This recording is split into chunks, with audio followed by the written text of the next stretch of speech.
The UK is famous for its natural looks. However, since the Industrial Revolution, biodiversity has been diminished to make room for things like agriculture. Now, some people are trying to bring biodiversity back in any way they can.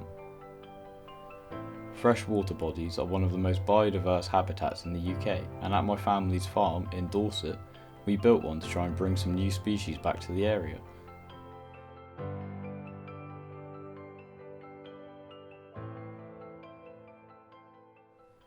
Freshwater bodies are vital for a great many species, both big and small.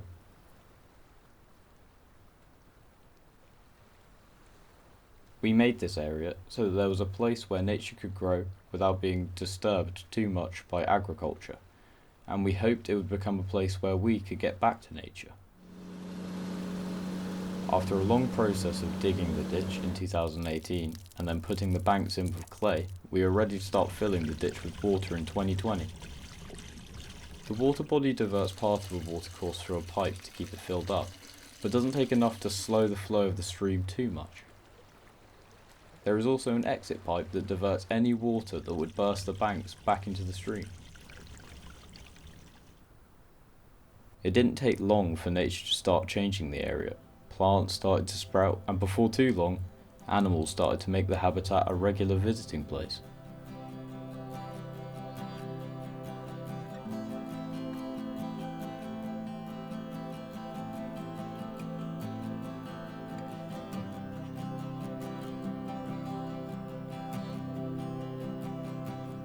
Coming to places like this is one of my favourite things about living in the countryside. Exploring the area and looking for any and all wildlife that I could find helped solidify my already huge interest in nature and wildlife, which has led to me pursuing a career in observing it. It's spring, and there's movement in the grass. Spending the cold winter months laying dormant, sheltering from the cold underneath rocks and in holes on the water's edge, newts are on the move.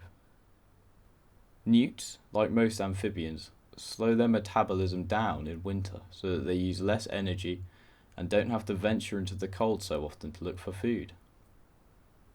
They take advantage of spells of better weather during the winter to forage for insects, slugs and worms, but now, as spring comes and it starts to get warmer, more opportunities for food will become available.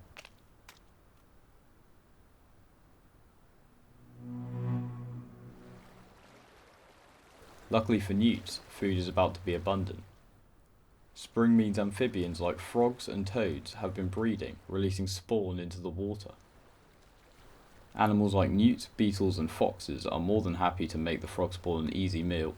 It's a lot easier to get them now before they're swimming around, and because of this, frogs and toads lay thousands of eggs at a time to make sure at least some of them reach adulthood. Though frog spawn and toad spawn is very similar, the two can be distinguished by one defining feature. Frog spawn is laid in clumps at the surface of the water, and toad spawn looks like long strings that resemble black beads.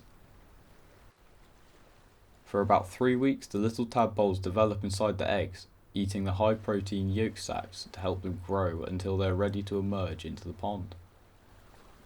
When the tadpoles first hatch, they can be found staying close to the rest of their eggs and their siblings.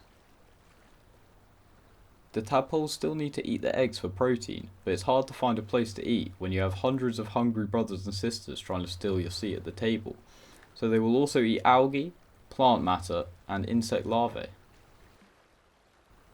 Although the tadpoles might spend their young lives under the water and do have gills, they often live in water bodies with low oxygen levels, so they still have to come up to the surface for air.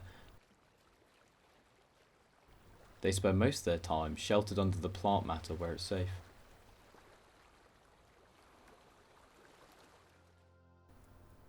In less than 2 years after this pond was built, all of these species and many more are coming to benefit from the water and, for example, when these tadpoles turn into frogs, animals like grass snakes will come to hunt them, and then birds of prey will come to hunt the grass snakes, therefore improving the biodiversity of the whole area. Any small act can help bring biodiversity back. Just leaving a small part of any outside space near your house without cutting grass or using pesticides will do a lot for insects in that area. Nature is key to many parts of human society, including a large percentage of the new medicines being discovered, so it's imperative that we act now to save biodiversity, not just here, but in the rest of the world before it's too late.